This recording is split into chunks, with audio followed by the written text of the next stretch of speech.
दोस्तों नमस्ते। BK technical classes में आपका हार्दिक अभिनंदन करता हूँ। दोस्तों जो पिछले वाला जो वीडियो था वो था बोट एंड स्ट्रीम मैथ वाला, ठीक है। हमने बोला था एक टॉपिक रोज़ाना लेंगे, ठीक है। तो प्रॉब्लम ये हुई है कि जो मेरी वॉइस है ना, इस वॉइस में कुछ प्रॉब्लम थी, ठीक है, ठीक से नहीं आ पा रही थी। और स्टूडेंट को भी प्रॉब्लम हुई होगी क्योंकि क्वेश्चन भी सही से दिख नहीं पा रहा था और वॉइस के अंदर भी प्रॉब्लम थी। तो वो दिक्कत का सामना उन स्टूडेंट को झेलना पड़ा, ठीक है। तो इसी प्रॉब्लम की वजह से मैं ये जो वीडियो है वो दोबारा बना रहा हूँ, ठीक है। क्योंकि जब तक स्टूडेंट को समझ में नहीं आता है तब तक हम आगे नहीं बढ़ पाएंगे, ठीक है। तो उस वीडियो को मैंने भी देखा तो उसमें कुछ प्रॉब्लम थी यार। मतलब उस वीडियो के अंदर वॉइस है ना वो काफ़ी कुछ हद तक ख़राब थी, ठीक है ना। तो इसी कारण मैं ये जो वीडियो है वो दोबारा बना रहा हूँ बोट एंड स्ट्रीम का, ठीक है। मैंने इसके अंदर लगभग 10 क्वेश्चन लिया है, ठीक है। यानी 10 क्वेश्चन मैथ के लिए, ठीक है। यानी अधिक समय में कम क्वेश्चन करना भी सही है क्योंकि हमको क्वेश्चन समझना है, ठीक है भाई। ऐसा नहीं है कि ज़्यादा समय में ज़्यादा ही क्वेश्चन करें, कोई हमारा ये दिक्कत नहीं है कि आप कम समय में ज़्यादा समय में कम क्वेश्चन कर लो, ये चल जाएगा। बट आपके समझ में आना चाहिए, मेरा मकसद ये है, ठीक है। तो ज़्यादा समय में कम क्वेश्चन कर लेंगे, कोई प्रॉब्लम नहीं है, ठीक है। परंतु समझ में आना बेहतर है, ठीक है। समझ में आना ज़रूरी है, ठीक है। तो पहले जो बोट एंड स्ट्रीम के अंदर हमने थ्योरी क्लियर की थी वो मैं दोबारा वापस ही उसी थ्योरी को मैं रिपीट कर देता हूँ और फिर ही उसी माध्यम से उस क्वेश्चन को हम लगा पाएंगे, ठीक है। तो हमने पिछले वीडियो के अंदर जो पढ़ा था दोस्तों, वो पढ़ा था दोस्तों बोट एंड स्ट्रीम।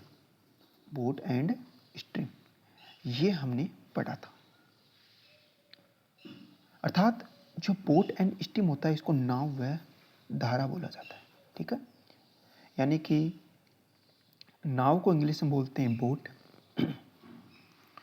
और धारा को इंग्लिश में बोलते हैं स्ट्रीम।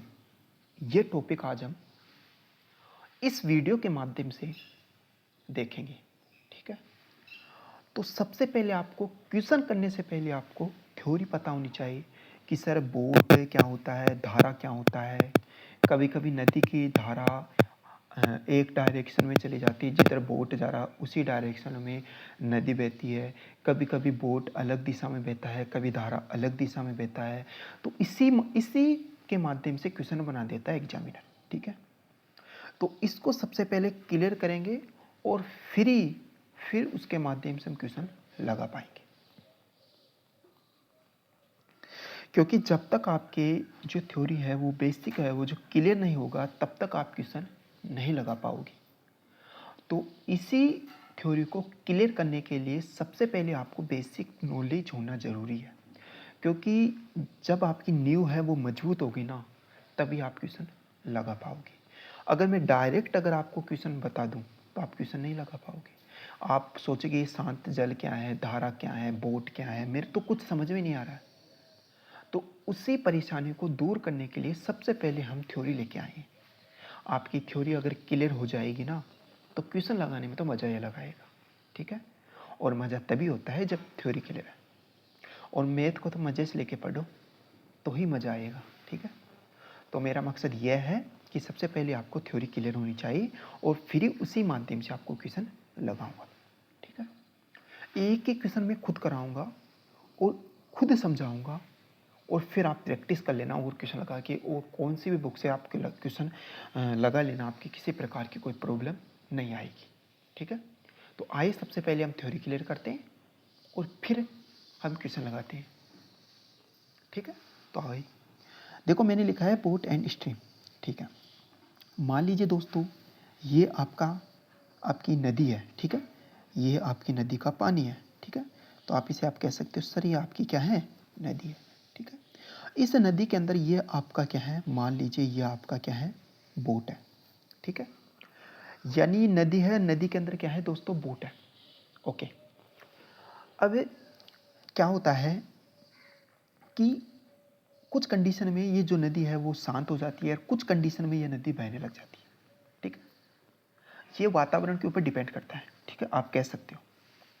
ठीक है, जब ये नदी शांत होती है, बिल्कुल शांत है, मतलब इस तरह, ये शांत भी आ सकता है क्वेश्चन के अंदर, और ये इस तरह भी आ सकता है। ठीक है, दोनों का मतलब एक ही है। तो जब नदी बिल्कुल शांत कंडीशन में है तो इसको हम रिप्रेजेंट करते हैं बी से, और बी है यहाँ पर शांत जल में नाव। अर्थात शांत जल में आपका नाव है, बिल्कुल शांत है, और उसके अंदर क्या है, नाव है। एक तो इसके माध्यम से क्वेश्चन बन जाता है। ठीक है, तो अगर आपको क्वेश्चन के अंदर अगर जहाँ पर शांत जल में नाव है या आपको शांत लिखा हुआ है तो उसको डायरेक्ट आप रिप्रेजेंट करोगे बी से। कई कई इसको एक्स मान लेते हैं, कई कई इसको वाई मान लेते हैं, बट मेरा समझने का तरीका, मैं इसको बी से समझा रहा हूँ। आप इसे एक्स मान सकते हो। ठीक है, बट मैं इसको एक्स नहीं मान रहा हूँ, इसको मैं बी से रिप्रेजेंट कर रहा हूँ। ठीक है, क्योंकि कहीं का समझाने का अलग तरीका होता है, कहीं का समझाने का अलग तरीका होता है। ठीक है, मेथोरिटी तो जाती नहीं है, उसको समझना ही पड़ता है। तो मैंने इसको डायरेक्ट बी से रिप्रेजेंट कर दिया। ठीक है, आपकी मर्जी है कि इसको आप एक्स से मान लीजिए, बट मेरा कहने का मतलब है कि आप इसको बी से ही मानो, क्योंकि जो मैं पढ़ा रहा हूँ उससे मानोगे तो आपकी बेहतर समझ में आएगा। मेरी बात तो ये है, और फिर आपकी ऊपर है, फिर आप क्या मानते हो। ठीक है, मैंने इस शांत जल में जो नाव है उसको मैंने रिप्रेजेंट किया है मैंने बी से। और दोस्तों कभी कभी ये पानी बहने लग जाता है। ठीक है, कभी इस डायरेक्शन में बहने लग जाता है तो कभी इस डायरेक्शन में बहने लग जाता है। ठीक है, जब नदी बहने लगती है तो उसको हम रिप्रेजेंट करते हैं डब्ल्यू से। आप इसको वाई मान लीजिए, बट मैं इसको बी से डब्ल्यू से मान रहा हूँ। ठीक है, तो इसको हम कहते हैं चाल। क्या हो गई, चाल। और चाल किसे है, धारा की चाल। तो आप इसे कह सकते हो धारा की चाल। धारा की चाल, अर्थात आप इसे कह सकते हो स्ट्रीम है, उसकी स्पीड, इसको रिप्रेजेंट कर रहे हैं डब्ल्यू से। ठीक है, दो कंडीशन आप समझ चुके होंगे मेरे हिसाब से। तो बी को हम रिप्रेजेंट करेंगे शांत जल में नाव, और डब्ल्यू को हम दोस्तों रिप्रेजेंट करेंगे डब्ल्यू को हम रिप्रेजेंट करेंगे धारा की चाल। तो दोस्तों आप ये समझ चुके होंगे बी क्या होता है, डब्ल्यू क्या होता है। इन दोनों को समझने के बाद ही हम आगे बढ़े। ठीक है, तो शायद मेरे को लगता है आप बी भी समझ चुके होंगे और डब्ल्यू भी समझ चुके होंगे। ठीक है, आइए आगे बढ़ते हैं। दोस्तों कभी कभी क्या होता है कि आपकी जो नाव है उसकी डायरेक्शन भी इधर है और आपकी धारा की चाल भी इधर है। आप कह सकते हो कि दोस्तों नाव की चाल भी इधर है और नदी की चाल भी इधर है। जब दोनों की चाल एक ही दिशा में हो, मतलब एक ही डायरेक्शन में हो, तो उसको रिप्रेजेंट करेंगे किससे, दोनों की डायरेक्शन एक हो तो उसको रिप्रेजेंट करेंगे दोस्तों डाउन स्ट्रीम से। क्या बोलेंगे इसको इंग्लिश में, डाउन स्पीड, और इसको हिंदी में बोलते हैं दोस्तों अनुकूल। यानी कि जब नदी की चाल और नाव की चाल, जब दोनों की डायरेक्शन एक ही दिशा में हो, एक ही दिशा में बह रहे हों, तो उसको रिप्रेजेंट करना डाउन स्ट्रीम को, डाउन स्ट्रीम से, और उसको हिंदी में बोलते हैं अनुकूल। अर्थात जहाँ पर आपको डाउन स्ट्रीम पर्सन में लिखा हुआ आ जाए या हिंदी में अनुकूल लिखा हुआ आ जाए तो आप समझ जाना कि ये दोनों डायरेक्शन एक है। अर्थात बी की डायरेक्शन भी एक ही है और डब्ल्यू की डायरेक्शन भी एक ही है, और इसका दोनों का आप क्या कर देना, वहाँ पर योग कर देना। अर्थात इसको आप रिप्रेजेंट कर देना बी प्लस डब्ल्यू से। बी प्लस डब्ल्यू क्या है, डाउन स्पीड, ध्यान रखना डाउन स्ट्रीम। ठीक है, डाउन डाउन स्ट्रीम अर्थात इसको बोलते हैं अनुकूल। ठीक है, और इसको हम रिप्रेजेंट करेंगे बी प्लस डब्ल्यू से। ओके, जब दोनों की डायरेक्शन अपोजिट हो, अर्थात नाव की धारा इस दिशा में है और नदी की डायरेक्शन इस दिशा में है, अर्थात दोनों की डायरेक्शन अगर अपोजिट हो, ठीक है, तो उसको हम रिप्रेजेंट करेंगे अप स्ट्रीम से। किसे रिप्रेजेंट करेंगे, अप स्ट्रीम से, और इसको हम बोलते हैं बी माइनस डब्ल्यू। ओके, यानी कि बी माइनस डब्ल्यू क्या होता है कि दोनों की डायरेक्शन अपोजिट है। नदी की डायरेक्शन इधर है, नाव की धारा चाल इधर है। जब दोनों की डायरेक्शन अपोजिट हो जाती है ना, तो उसको रिप्रेजेंट करेंगे अपस्ट्रीम से, और उन दोनों का योग को हम क्या कर देंगे, माइनस कर देंगे। ठीक है, क्वेश्चन में आ जाए अपस्ट्रीम क्या है, तो दोनों की डायरेक्शन अपोजिट है। हिंदी में भी बता देता हूँ, इसको बोलते हैं प्रतिकूल, अर्थात ये दोनों एक दूसरे क्या कर दिए, रिएक्शन कर लिए, मतलब एक इधर मुँह कर लिया, एक इधर, समझ जाना। ठीक है, तो इस प्रकार से ये आपकी थ्योरी है कि अनुकूल क्या होता है, प्रतिकूल क्या होता है, धारा की चाल क्या होती है, शांत या स्तर शांत जल में नाव की चाल क्या होती है। इस प्रकार से ये आपकी थ्योरी क्लियर हो चुकी होंगी। अगर दोस्तों ये आपकी थ्योरी क्लियर होगी ना, तो ही आप क्वेश्चन लगा पाओगे। ठीक है, और इसी थ्योरी के माध्यम से हम क्वेश्चन करेंगे, और आप फटाफट क्वेश्चन कर दोगे अगर आपकी थ्योरी अगर क्लियर हो चुकी हो तो। ठीक है, तो आइए दोस्तों हम क्वेश्चन देखते हैं, क्वेश्चन किस प्रकार से आते हैं उसको हम लगाते हैं। ठीक है दोस्तों, आइए देखते हैं। यह आपको पहला क्वेश्चन आपको इस वीडियो के माध्यम से दिखाई दे रहा होगा। ठीक है, हम टोटल 10 क्वेश्चन के आसपास क्वेश्चन लगाएंगे। ठीक है, ये आपका पहला क्वेश्चन है। इस क्वेश्चन को सोल्व करते हैं। सबसे पहला आपका पहला माध्यम क्या होगा कि पहले क्वेश्चन को आप रीड करो, यानी आसानी से उसको पढ़ो, पहला उसका पूरा डिटेल पढ़ो, फिर क्वेश्चन लगाना। ठीक है, क्वेश्चन कभी भी गलत नहीं होगा अगर आपने थ्योरी क्लियर कर रखी हो। अगर आप क्वेश्चन लगा रहे हैं और आपकी थ्योरी क्लियर नहीं है, तो फिर क्वेश्चन गलत होने के चांस ज़्यादा रहेंगे। ठीक है, तो आइए हम सबसे पहले क्वेश्चन को पूरा रीड कर लेते हैं और फिर क्वेश्चन का सॉल्यूशन करते हैं। ठीक है, देखिए, यदि स्तर जल में एक नाव की चाल 3 किलोमीटर प्रति घंटा है और यदि धारा के प्रतिकूल इसकी चाल 1 किलोमीटर प्रति घंटा है, तो धारा की चाल ज्ञात करो। हमने क्वेश्चन रीड कर लिया।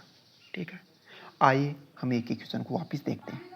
क्वेश्चन ये पूछ रहा है कि यदि स्तर जल में नाव की चाल, स्तर का मतलब क्या हो गया दोस्तों, शांत जल में नाव की चाल, और उसको हमने रिप्रेजेंट किया था दोस्तों, अगर याद होगा तो आपको बी से, तो आपको बी दे रखा है, शांत जल में नाव की चाल है आपको 3 किलोमीटर प्रति घंटा, ये हमने लिख दिया। ठीक है, यदि धारा के प्रतिकूल, मतलब मैंने लिखा भी था प्रतिकूल मतलब अप स्ट्रीम इंग्लिश में, और दोनों की डायरेक्शन अपोजिट लिखा था, मैंने नहीं लिखा था दोस्तों। जब ये लिखा था तो आप उसको रिप्रेजेंट किया था बी माइनस डब्ल्यू से, और उसकी वैल्यू दे रखी है दोस्तों 1 किलोमीटर प्रति घंटा। ठीक है, 1 किलोमीटर प्रति घंटा। ठीक है, तो आपसे क्या पूछा है, धारा की चाल ज्ञात करो, अर्थात धारा की चाल का मतलब क्या होता है, धारा की चाल का मतलब होता है कि डब्ल्यू की चाल ज्ञात करो, क्योंकि ये भी मैंने लिखाया था थ्योरी के अंदर। आपको बी की वैल्यू दे रखी है, दोनों की अपोजिट डायरेक्शन भी दे रखा है, और आपको डब्ल्यू की वैल्यू पूछ रहा है क्वेश्चन में, तो आप आसानी से सोल्व कर दोगे इसको, तो क्योंकि बी दे रखा है, बी माइनस डब्ल्यू दे रखा है, तो बी की वैल्यू यहाँ रखेंगे बी के अंदर। ठीक है, और आसानी से डब्ल्यू की वैल्यू निकल जाएगी। तो आप इस 3 को उठाकर बी की जगह लिखोगे ना, तो 3 इधर चला जाएगा, तो आपका आंसर कितना हो जाएगा, 2 किलोमीटर प्रति घंटा। कितना जाएगा, डब्ल्यू की वैल्यू 2 किलोमीटर प्रति घंटा, ये आंसर हो गया। तो इसमें ऑप्शन कौन सा रहेगा, तो ऑप्शन इसका रहेगा डी ऑप्शन, अर्थात डी ऑप्शन राइट आंसर होगा, अर्थात 2 किलोमीटर प्रति घंटा। ठीक है, तो इस प्रकार से ये आपका क्वेश्चन आपका शायद क्लियर हो चुका होगा दोस्तों। अगर ये आपका क्वेश्चन क्लियर हो गया है, तो हम नेक्स्ट क्वेश्चन पर बढ़ते हैं। ये आपका नेक्स्ट क्वेश्चन है। ठीक है, नेक्स्ट क्वेश्चन क्या है, पहले क्वेश्चन को पूरा रीड करो। धारा की दिशा में यात्रा करते समय, कोई धारा की दिशा में ही कोई नाव बह रहा है, यात्रा करते समय एक नाव की गति 33 किलोमीटर प्रति घंटा है। ठीक है, जबकि धारा के प्रतिकूल दिशा में यात्रा करते समय ये 27 किलोमीटर प्रति घंटा है, तो शांत जल में नाव की गति क्या है, शांत जल में नाव की गति पूछ रहा है। ठीक है, आपने क्वेश्चन रीड कर लिया है। ठीक है, आइए क्वेश्चन का सोल्व करते हैं। कोई धारा की दिशा में यात्रा करते समय एक नाव, धारा की डायरेक्शन भी इधर ही है, नाव की डायरेक्शन भी इधर ही है, तो जब दोनों के डायरेक्शन सेम डायरेक्शन में हो जाते हैं, तो उसको इंग्लिश में बोलते हैं दोस्तों डाउन स्ट्रीम, अर्थात हिंदी में बोलते हैं अनुकूल। अनुकूल का मतलब होता है दोनों की डायरेक्शन सेम है। तो ये क्वेश्चन भी ये पूछ रहा है कि धारा की दिशा में यात्रा करते समय नाव की गति कितनी है, 33 किलोमीटर, अर्थात इसको हम रिप्रेजेंट करेंगे बी प्लस डब्ल्यू से, और ये दे रखा है 33 किलोमीटर प्रति घंटा, हमने लिख दिया। और ये पूछ रहा है कि धारा के प्रतिकूल, अर्थात अप स्ट्रीम, और अप स्ट्रीम को हम रिप्रेजेंट करेंगे बी माइनस डब्ल्यू से, और ये दे रखा दिशा में यात्रा करते समय कितनी है 27 किलोमीटर प्रति घंटा, ये भी मैंने लिख दिया। ठीक है दोस्तों, कोई दिक्कत नहीं है। आपसे पूछ रहा है कि शांत जल में नाव की गति क्या है। शांत जल को हमने रिप्रेजेंट किया था डब्ल्यू बी से, और ये ज्ञात आपको करना है। ठीक है, आप बी प्लस डब्ल्यू की वैल्यू दे रखी है, बी माइनस डब्ल्यू की वैल्यू दे रखी है, और आपको बी की वैल्यू पूछ रहा है। ठीक है, तो आप इसको बी के वैल्यू आप निकालोगे तो इसका वज्र गुणा करके भी आप निकाल सकते हो। और इसका एक शॉर्ट तरीका भी होता है कि अगर आपको बी प्लस डब्ल्यू दे रखा है और बी माइनस डब्ल्यू दे रखा है, तो आप क्या करोगे कि बड़ी वैल्यू को दोनों को ऐड करोगे और उसके अंदर 2 का डिवाइड करेंगे तो बड़ी वैल्यू निकल जाएगी। छोटी वैल्यू मतलब डब्ल्यू की वैल्यू आपको निकालनी है, तो दोनों को आप क्या करोगे दोस्तों, दोनों को आपको माइनस करोगे और किसका भाग दे दोगे, 2 का भाग दे देंगे, तो छोटी वैल्यू भी आपके पास आ जाएगी। ठीक है, एक्चुअली मैंने आपको जो पूछ रहा है वो शांत जल में नाव की गति पूछ रहा है। ठीक है, और शांत जल में होता है बी, और बी आपसे वैल्यू पूछ रहा है, अर्थात बड़ी वैल्यू पूछ रहा है। और जब भी आपको बड़ी वैल्यू पूछे तो इन दोनों को आप ऐड करो और 2 का डिवाइड करो, आपका आंसर आपके सामने आ जाएगा। दोनों को ऐड करेंगे तो 33 प्लस 27 होते हैं दोस्तों 60, और 2 का डिवाइड करेंगे तो ये हो जाएगा 30, अर्थात 30 किलोमीटर प्रति घंटा। ये क्या होगी आपकी शांत जल में नाव की गति। और शांत जल में नाव की गति को हम रिप्रेजेंट करते हैं बी से, और बी की वैल्यू आपकी आ गई 30 किलोमीटर प्रति घंटा, अर्थात इस क्वेश्चन का जो राइट आंसर होगा ऑप्शन नंबर डी, अर्थात ऑप्शन नंबर डी इस क्वेश्चन का राइट आंसर होगा 30 किलोमीटर प्रति घंटा। ठीक है, तो शायद ये क्वेश्चन भी आपके समझ में आ चुका होगा। हम चलते हैं नेक्स्ट क्वेश्चन पर। दोस्तों ये आपका नेक्स्ट क्वेश्चन है। नेक्स्ट क्वेश्चन है तीसरा। ये क्वेश्चन क्या पूछ रहा है, पहले क्वेश्चन को रीड करो। एक नाव की धारा की प्रतिकूल और धारा के अनुकूल जाने की चाल का, अर्थात स्पीड का रेशियो दे रखा है 2-3 है, और इन्हीं दोनों चालों का योग अगर 15 किलोमीटर प्रति घंटा है तो धारा की चाल क्या होगी। अर्थात धारा की चाल का मतलब यह हो गया है कि मतलब डब्लू की वैल्यू पूछ रहा है। ओके, क्योंकि मैंने लिखा है धारा की चाल का मतलब क्या होता है डब्लू। आपसे क्वेश्चन में डब्लू की वैल्यू पूछा है, सबसे पहले ये सोचो अपने दिमाग के अंदर। ठीक है, आपने क्वेश्चन को रीड कर लिया, हम क्वेश्चन को करते हैं सोल्व। आइए इस क्वेश्चन को भी करते हैं सोल्व। ठीक है, सबसे पहले पूछ के आ रहा है नाव की धारा की प्रतिकूल, प्रतिकूल अर्थात अप स्ट्रीम, और इसको हमने रिप्रेजेंट किया था बी माइनस डब्ल्यू। इसकी और अनुकूल अर्थात इसकी वैल्यू दे रही है। अनुकूल का मतलब होता है डाउन स्ट्रीम, अर्थात दोनों की डायरेक्शन सेम है, और जब दोनों की डायरेक्शन एक ही दिशा में होती है तो उसको हम रिप्रेजेंट करते हैं बी प्लस डब्ल्यू से। इन दोनों का रेशियो दे रखा है दोस्तों 2-3 का, तो हमने लिखा 2 और 3, अर्थात इन दोनों की स्पीड है, उनका रेशियो दे रखा है 2-3, जबकि क्वेश्चन में ही खुद दे रखा है कि दोनों चालों का योग ही 15 किलोमीटर है। अर्थात ये तो क्या है, अर्थात दोनों की चाल दे रखा है 2-3, और जबकि क्वेश्चन में दे रखा है कि दोनों का योग 15 है। अर्थात क्वेश्चन में तो 15 दे रखा है और जब हमने किया तो 2-3 दे रखा है, तो इन दोनों को आप ऐड करोगे तो कितना हो जाएगा 5, और 5 की वैल्यू कितने दे रखी है 15, अर्थात 1 की वैल्यू कितनी हो गई 3। 1 की वैल्यू कितनी आ गई 3, अर्थात 5×3=15, अर्थात कितनी आ गई 3 आ गई। 5×3=15 अर्थात 3 किलोमीटर प्रति घंटा। ठीक है, तो आप इसको 3 से गुणा कर दो, इसको आप 3 से गुणा कर दो, क्योंकि सेम रेशियो से गुणा करना पड़ता है। ठीक है, तो इसकी जो डायरेक्शन अपोजिट हो जाएगी वो हो जाएगी 6, 3 दूनी 6, और इसकी हो जाएगी 9। तो 6 और 9 आ गई दोनों की प्रतिकूल और अनुकूल चालों का अनुपात। ठीक है, आपसे क्या पूछा, धारा की चाल क्या होगी, अर्थात डब्ल्यू की वैल्यू क्या होगी, अर्थात बड़ी वैल्यू ना पूछ के आपसे छोटी वैल्यू पूछा है। और जब भी मैंने आपसे अभी भी क्वेश्चन करवाया था कि जब छोटी वैल्यू आपसे पूछे, तो छोटी वैल्यू आपसे पूछता है ना, तो उसको आप क्या करोगे कि दोनों को आप माइनस करोगे और उसके अंदर आप 2 का डिवाइड कर दोगे। ठीक है, तो 9 में से 6 गया तो कितना बचा दोस्तों 3, और 3 के अंदर आप 2 का डिवाइड करोगे तो ये हो जाएगा 1.5 किलोमीटर प्रति घंटा। इसका जो राइट आंसर होगा, इसका राइट आंसर कौन सा होगा, तो हमने ऑप्शन में लिखा नहीं है, तो ध्यान रखना इसका राइट आंसर क्या हो जाएगा 1.5 किलोमीटर प्रति घंटा। तो अगर आपसे बी के पहले पूछ लेता, अगर यहाँ पर धारा की चाल ना हो के अगर शांत की चाल होती तो दोस्तों क्या करते, आप इन दोनों को ऐड कर लेते, 9 और 6 को आप क्या करते ऐड करते उस डायरेक्शन में। ठीक है, तो आप इन दोनों को ऐड करते तो 9-6 कितना हो जाएगा 15, 15 के अंदर आप 2 का डिवाइड करेंगे तो 7.5 किलोमीटर प्रति घंटा। ये तो हो गए शांत जल में नाव की गति।